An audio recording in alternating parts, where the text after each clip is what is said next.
Hi there, and welcome to Our Weekly Craft, a source for ideas, inspiration, and fun for crafters. I'm Sarah White, Chief Maker at OurDailyCraft.com, and this week I want to talk about finishing. I feel like it's the end of the month as I'm filming this. It's March 31st, and it's the end of the month. It's the end of Q1, if you're into that sort of thing. I have some things that I'm finishing. I have some things I need to be finishing, and so that's what I want to talk about today. Fair warning, I might have to edit this video more than normal because spring is happening and I'm coughing like a lot today because of allergies. We're having a really weird time in Northwest Arkansas right now. Yesterday at about 4 o'clock in the morning, there was a F3 tornado in the town just north of where I live. It touched down where it started was probably about 5 miles from my house. So it's okay, I mean, it's not okay, but nobody died. That's sort of a low threshold for okay, but there were some people who were injured, but luckily it wasn't as bad as it could have been. And today it snowed, so it's a little wild in Northwest Arkansas right now. It's cool, we're with it, the allergies and the snow is kind of unpleasant, but here we are. Em today is wearing some Misty Alpaca yarn, which I don't know if it's even made anymore, but I was getting ready to film and I realized that she didn't have anything to wear again, so she's like, we'll just put some cute yarn on her. It's fine. Someday I'll knit with that. I've had it for probably like 15 years. I bought it at Hill Country Weavers in Austin a long time ago. And yeah, if it still exists, I'll link in the show notes. I don't honestly know. But anyway, the sweater, I was beginning to feel like I'm running out of sweaters. I think I'm running out of sweaters that I wear all the time. I don't wear this one that much. This is from my Colorwork knitting book. It is called, I believe, the Diamond Circular Yoke sweater. It's made out of Lopi yarn, so it's Icelandic wool. It's very warm. So that's why I don't wear it that often. It's also a little cropped. I don't know if you can see. Yeah, cropped. Which I actually kind of like, even though I'm not a big fan of cropped sweaters. I like it for this one because the sweater is so warm. It's kind of nice that it's a little shorter than I might normally. I also love the little, I did contrasting color cast-ons and bind-offs on this one, and I love that. And I have never done it on a sweater since, but I want to again because I really love it, and it just adds a little extra pop of fun, whether it's a Colorwork sweater or not. It's just a fun thing to do. Speaking of Colorwork sweaters, I have once again with me today, let's see if I can get it turned the right way, this fabulous stripy sweater, which the body is done, and I'm working on the sleeves sort of two at a time. You can see that I'm not on the same stripe on each of them, but I'm trying to work a little on one and a little on the other so that they'll be pretty close to done at the same time. Because sleeves, like anything you can do to make sleeves feel like they're going a little faster is a good thing. And so this is clearly a thing that needs finishing.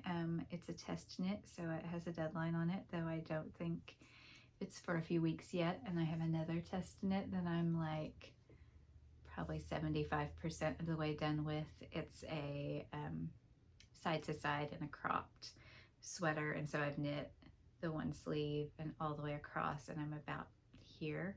So I'm decreasing for the sleeve on the other side, and then I'll have to do ribbing and a neckline. I really feel like I could probably finish that one this weekend if I just sit and do it, and so that's going to be one of the things that I'm going to work on this weekend.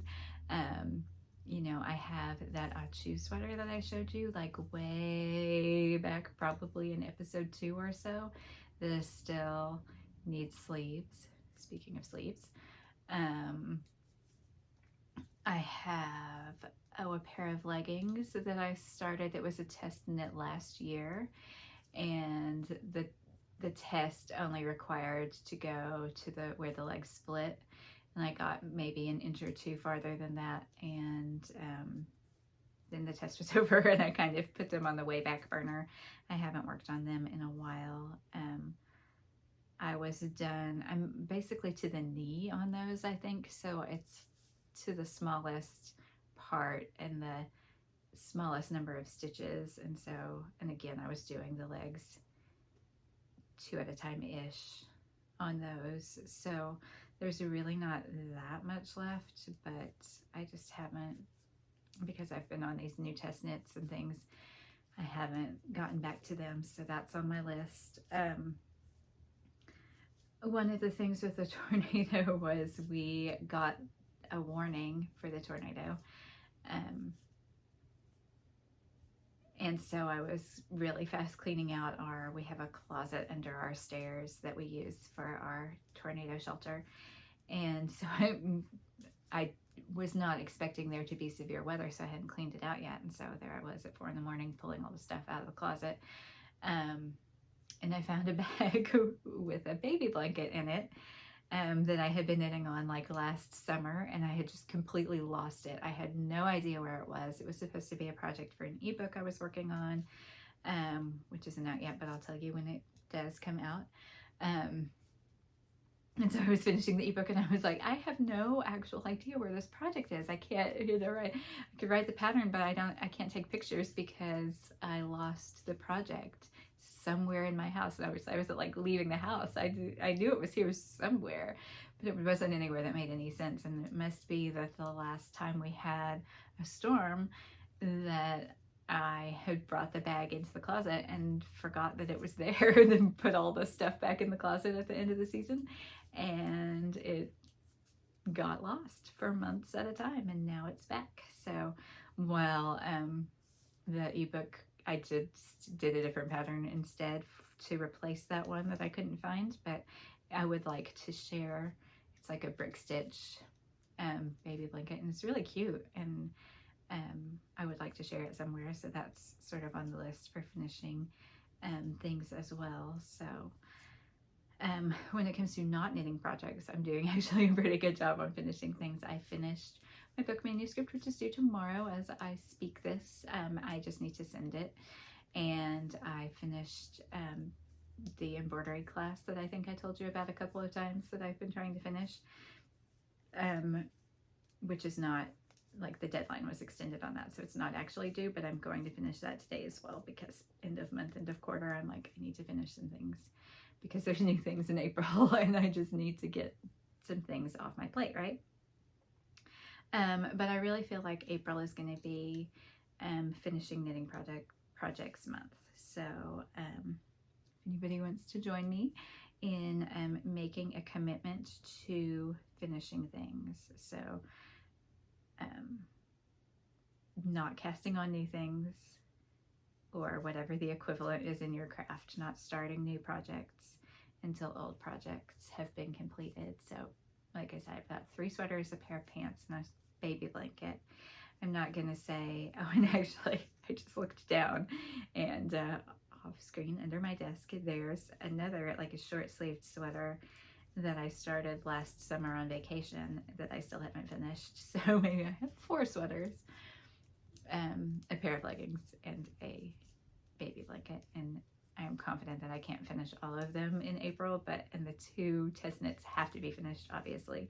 But just to make an effort to really, like, make progress on all of those projects, and not start anything new until I've got, at least 3 of them maybe knocked off, because that's just, like, there's a lot right now, and I feel the weight of all these unfinished things.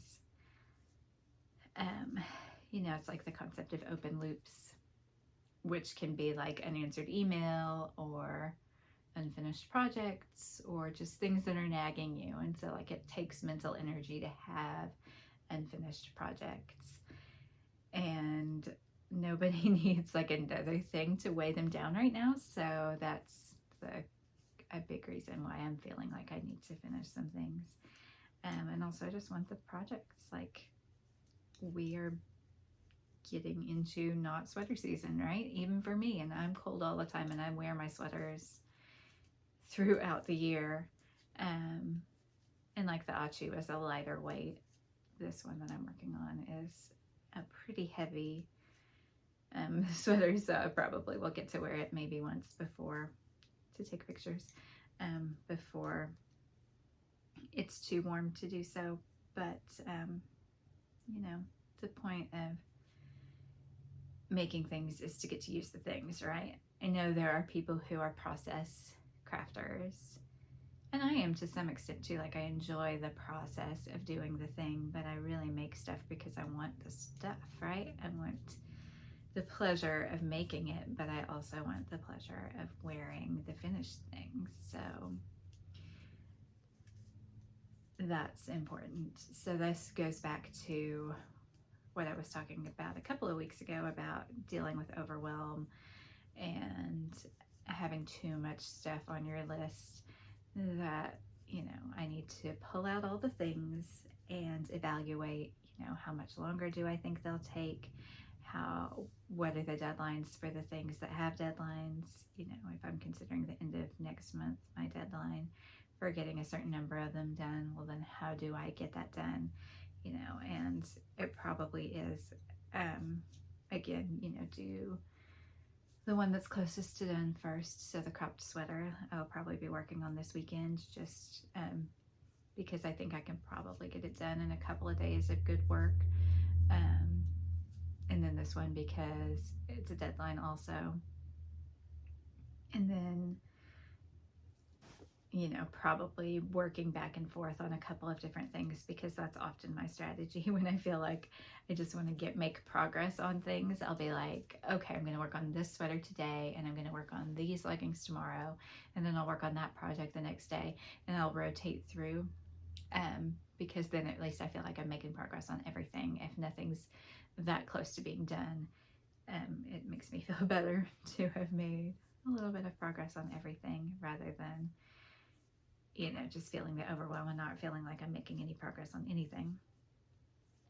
So that's my goal for April, is craft wise. I also want to get back into some sewing, but really just finishing projects as much as I can. So I would love for you to join me in that, finishing, sort of like a spring cleaning of your crafting to-dos, I guess.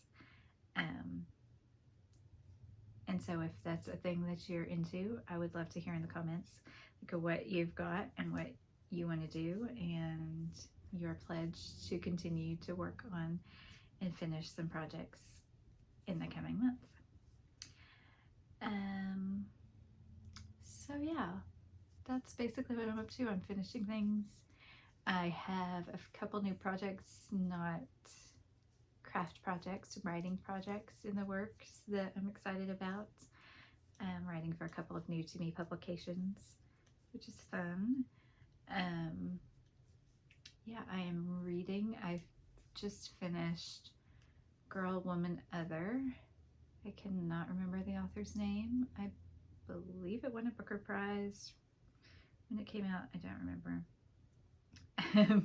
I'm great on these. The story is, it's sort of like connected short stories almost, mostly about women, mostly women of color, mostly British, or colonial, but living in England. And it is written, I think that it's supposed to be more like poetry, even though it's narrative. It doesn't have a lot of capitalization or punctuation. Like, the only periods you will find is at the end of a section. You know, it does use question marks, but the beginnings of sentences aren't capitalized, I guess because it's all one. You know, there's not, even when there's a question mark, I don't think the next word is capitalized. So as a person who is into grammar and proper usage and things, it drove me a little crazy. The storytelling is good, but the presentation made me a little batty. And I just started reading Everyone in This Room Will Someday Be Dead by Emily Austen, I believe is her name, which I picked up because it was on a best books of last year list that I was reading, and the title sounded interesting. I didn't know anything about it. And it's about a woman with like extreme anxiety, hypochondria kind of stuff going on, and she sort of accidentally gets a job as a receptionist at a Catholic church, even though she's a lesbian and an atheist, and things ensue, I guess. I'm maybe 50 pages into it or something, so I don't really have a judgment yet. I'm not loving it, but it's okay. I have had really bad luck with books this year. I need to go back to my book lists. I told you about a while ago that I work from several book lists most of the time to decide what I'm going to read, and I haven't been too loyal to those other than reading Les Miserables earlier this year, which I kind of needed a break from like serious stuff, but it hasn't been good, so I'm ready to go back to the lists, and I may need a trip to the actual library for that because I've been just reading things available through the ebook. We use Libby to check out ebooks from the library, but I'm kind of running out of things, so I may need an actual trip to the library, which is great because I haven't been in a long time, and I love our library, so I'm okay with that. I am still watching Servant of the People, which is the Vladimir Zelensky as the president before he was the president. It's kind of cute. It's funny and weird to watch given the state of the world. My husband and I are also watching Our Flag Means Death, which is an HBO show about a gentleman pirate who did exist in history, that he was sort of a upper class person who decided to chuck it all and become a pirate. But in the show, he develops this friendship with Blackbeard, who kind of takes him under his wing to teach him how to be a pirate. And Blackbeard is sort of taught by this guy how to be a gentleman, and it's enjoyable, and it's a short series, and also short episodes, which we like because often we're tired and after our daughter goes to bed, which is the time that we end up watching TV together. So it's good for us to have something short to watch. So that is like, I'd love a recommendation if there's anything short, kind of funny, but we don't like sitcoms, which is the problem. We like dramas, and he likes science fiction. I'm okay with science fiction, but don't love it as much as he does. So a lot of those shows are hour long or 45 minutes at least. And we like to have some shorter options available as well. So if there's a short, dark comedy or drama sort of show that you've enjoyed recently, we would love to hear about it. And I would just love to know what you're making, what you're doing, what you're reading. I need help with the reading list right now. And again, if you want to take the pledge to finish some projects in April, I would love to have you join me virtually with that goal, because it helps to know that other people are doing the same thing that you're doing, and that I'm not alone in having like way too many unfinished projects, that something needs to be done. So drop a comment about how many unfinished projects you have to make me feel better about the 5 or 6 that I just listed, because it feels like a lot and it is a lot, and we're going on vacation in early June, so I need to get some of these things off my plate so I can have some new fun things to work on, driving 11 hours to the beach and back. Anyway, I hope that you have a crafty week, and I would love to hear what you're up to, and I will see you here again next week.